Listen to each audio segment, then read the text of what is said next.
Bonjour à tous, c'est avec un grand plaisir que je vous retrouve pour cette nouvelle vidéo de la chaîne Mon potager en somme. Selon une légende amérindienne Cherokee, elle est à l'origine du monde, mais elle est surtout à l'origine de plaisir, plaisir du jardinier, et puis du plaisir gustatif sucré dans nos assiettes. Je vais vous parler tout simplement, bien évidemment, de la fraise. Et bien, si vous voulez en savoir plus à ce sujet, suivez-moi.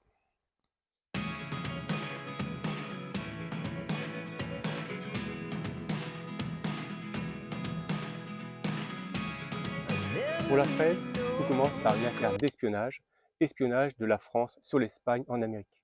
Elle fut importée en France en 1714 du Chili et les premières implantations que l'on constate se situent à Plougastel, à côté de Brest.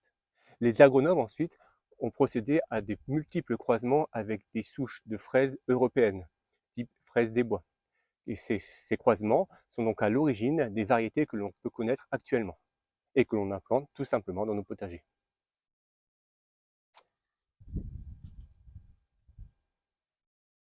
Il y a deux périodes d'implantation des fraises dans notre potager. La première période se situe entre mars et avril. C'est une période sur laquelle nous pouvons tout à fait commencer à implanter des fraises, mais il faut savoir que sur cette première année, il y aura peu de fructification et donc peu de fraises. Il faudra attendre certainement l'année suivante pour pouvoir récolter en abondance des fraises dans votre carré potager. Et puis l'on démarre la seconde période idéale d'implantation des fraises dans notre potager, à partir de mi-août jusqu'en gros mi-octobre. Période idéale, ce sera septembre. C'est une période idéale parce qu'en fait, on va pouvoir implanter nos fraises déjà dans une terre qui sera suffisamment réchauffée et ça va permettre à nos fraisiers de s'implanter et de s'enraciner bien en terre, de bénéficier également d'un hiver et de pouvoir s'endurcir et de pouvoir se développer par la suite au printemps suivant. Et cette fois-ci, contrairement à la période de mars et avril, on aura déjà une bonne fructification au printemps suivant. Pour ma part, je vois 5 catégories principales de fraisiers. La première catégorie dont je vais vous parler, c'est la catégorie des fraisiers, on va dire, de jours courts, ou plus communément appelées les catégories non remontantes. La variété type, c'est par exemple la gariguette. Alors les catégories non remontantes, c'est vraiment la période idéale actuellement, de mi-août à mi-octobre, d'implantation dans le potager. Les non remontantes vont donner en fait une fructification abondante au printemps, mais seulement une fois par an. Raison pour laquelle il est important et utile de varier éventuellement les catégories de fraisiers dans notre potager.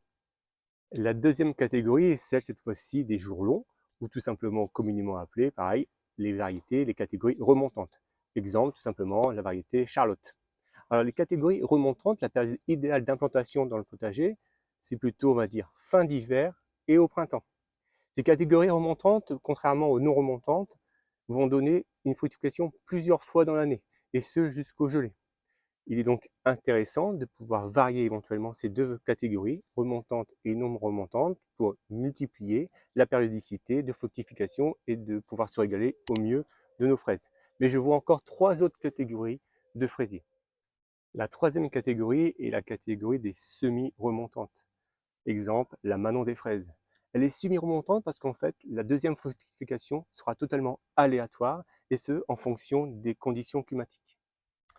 La quatrième catégorie, ce sera la catégorie 4 saisons. Alors, c'est tout simplement le type de fraises, fraises des bois. Ce sont vraiment des catégories de fraisiers ou de fraises très rustiques, de petit calibre, que l'on retrouve parfois communément dans la nature. Pour terminer, la cinquième catégorie, ce sont les fraisiers grimpants. Ce sont des fraisiers en fait qui vont donner des stolons assez longs et assez grands, donc que l'on va pouvoir en fait palisser le long d'une clôture.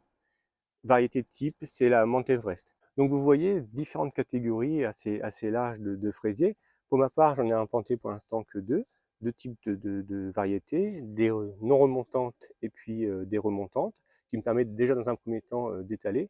Mais l'objectif par la suite, ce sera bien sûr de multiplier les différentes catégories de fraisiers et puis de fraises pour pouvoir étaler des récoltes de fraises sur une plus longue période, ce que j'ai actuellement. Alors, comment avoir des pieds de fraises dans son potager? Pareil, je vois différentes façons d'obtenir des pieds de fraises dans son potager. La première façon, c'est la plus simple, c'est d'aller tout simplement en jardinerie, acheter ses pieds de fraises. Vous pouvez acheter vos pieds de fraises soit en godet, soit en racines nues. Alors, en godet, la période d'implantation, ce sera de septembre à mai. Par contre, en racines nues, Faites attention, la période d'implantation sera un petit peu différente puisque ce sera entre septembre et novembre ou entre février et avril. C'est vraiment une façon simple et rapide de pouvoir commencer une planche de fraises dans son potager. La deuxième manière d'obtenir des pieds de fraises, c'est par le semis. Alors, en règle générale, on privilégie les semis de fraises sur des catégories ou sur des variétés 4 saisons ou fraises des bois. Dans une terrine, tout simplement, vous mettez un petit fond de drainage, terreau à semis, vous enterrez vos graines de fraises à 1 cm, vous tassez, vous arrosez. Une fois que vos plants ont environ 3-4 feuilles, vous pourrez les remettre en godet en vue d'une implantation dans votre potager par la suite. Si ces deux premières façons d'obtenir des pieds de fraises dans son potager vous permettent de démarrer une culture de fraisier dans votre jardin, les deux suivantes vous permettent, si vous avez déjà des pieds de fraises, de multiplier, et cela gratuitement, vos pieds de fraises. Il faut savoir déjà dans un premier temps que les pieds de fraises sont valables à peu près 3-4 ans. Ensuite, il va falloir les renouveler pour continuer à avoir une fructification importante. Je vais donc commencer par vous parler de la division. La division est pour les catégories de fraises, on va dire qu'on appelle non filants, c'est-à-dire qu'elles vont donner peu ou pas de stolons. Cette division se fera essentiellement à la sortie de l'hiver. Alors comment on divise des pieds de fraises? Tout simplement, on va déterrer à la bêche le pied de fraise et puis on va séparer la souche en deux. Par la suite, on pourra directement réimplanter en pleine terre ces deux pieds de fraisier ou alors le mettre tout simplement en godet en vue d'une implantation future. Ensuite, je vais vous parler donc du marcottage. Alors désolé pour le son, j'ai le micro qui vient de me lâcher. Donc concernant le marcottage, qu'est-ce que le marcottage? Le marcottage, c'est tout simplement permettre la division d'un plant à partir d'un pied mère. Alors pour le marcottage, je procède de deux manières différentes. La première manière, là vous voyez derrière moi, j'ai 3 pieds de fraises qui viennent de mes pieds de fraisier, de mon carré de fraises. La première façon, c'est que je vais déjà couper le stolon. Je me prends un godet de terreau, alors terreau classique, terreau horticole, terreau universel.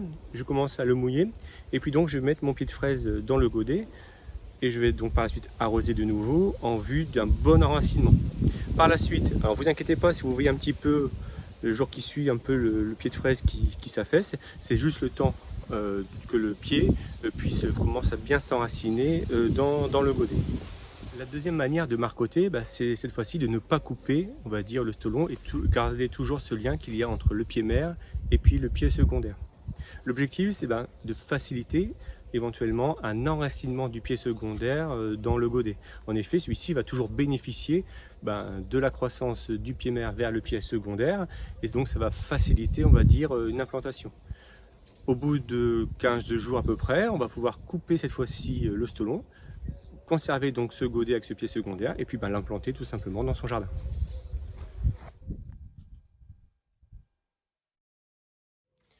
Enfin, une fois que vous avez vos pieds de fraises implantés, vous allez pouvoir préparer votre planche de culture. Alors les fraisiers sont gourmands, ce qui nécessite donc à la fois une terre qui soit riche et qui soit bien drainée.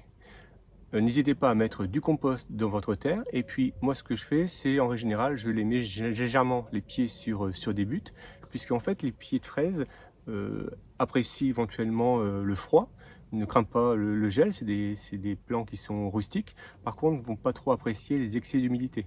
Donc le faire sur butte va permettre tout simplement un bon drainage et éventuellement un bon écoulement d'eau et éviter que les racines pourrissent tout simplement en terre. Enfin, concernant l'entretien, les fraisiers sont, on va dire, rustiques et peu sensibles aux maladies. En hiver, à l'approche de l'hiver, il faudra simplement couper un petit peu les feuilles qui sont séchées. Par temps sec, n'hésitez pas à arroser quand même, puisque c'est des pieds de fraises et pour qu'elles soient valables, bonnes à consommer, bien sucrées, il faut un petit peu quand même d'arrosage. Et puis, n'hésitez pas non plus à pailler vos pieds de fraises. Alors bien évidemment, les fraisiers, vous pouvez les faire en pot. Vous pouvez les mettre également sur bâche. Il n'y a pas de souci à ce niveau-là. Bon, je vois mon chat qui fait le James Bond derrière moi et c'est pas trop mal, donc pas de difficulté sur les fraisiers au niveau de l'entretien à ce niveau là. Qu'est-ce que tu fais?